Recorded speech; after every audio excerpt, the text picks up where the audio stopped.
Corey Davis, wide receiver 65, 34 receptions, 59 targets, 492 yards, 4 touchdowns, 10% of the target share. Your thoughts on Corey Davis? The biggest thing now with the way this room's composed is there's a lot of quick twitch guys around him, right? With Wilson and Elijah Moore and even Barrios to an extent. Like Corey Davis is either going to be the odd man out because he is so different than everybody else, or he is going to be treated as the true X for this team, right? And you have him kind of at that chain moving possessional type receiver who can get deep every once in a while, and then you have Wilson as your guy to go deep over the top outside the numbers, and you have Elijah Moore who is your traditional slot guy, and Barrios just kind of fills in, right? And I get these guys move around, but you all know what I'm talking about. So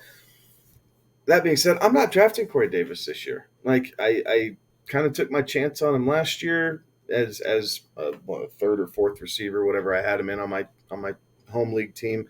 And yeah, he worked for those 2 weeks, but then it was nothing but pain.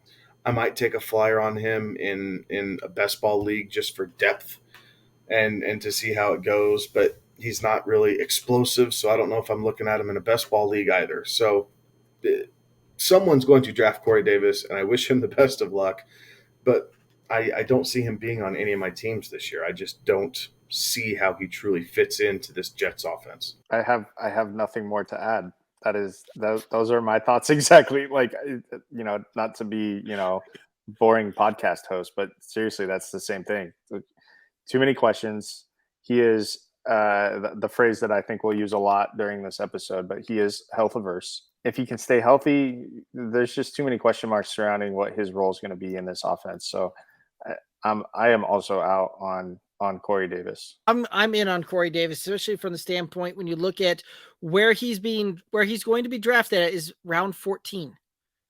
At round 14, if we think that his ceiling is can be wide receiver 3 territory, I'll throw a dart at him in round 14 and see what sticks there on that one, right? Like it's throwing darts at that point anyway. But he will be the guy that will be able to get there, run the short intermediate routes, and Zach Wilson will be able to find him. And I think that we saw some good connection with them early on in the season last year, and then you saw Corey Davis just couldn't stay healthy. But when he was healthy early on in the season, those two did have the connection, and that was the guy that Zach Wilson was looking for. So I think that you'll see that carry over this year, and Corey Davis to be the security blanket for a young quarterback here. And when it's all said and done, I think that you're going to see him get, anywhere from about 100 to 120 targets when it's all said and done. And I'll take a guy that I can pick up that late with the ceiling of wide receiver 3. And I think he probably has the best finish of this wide receiver room.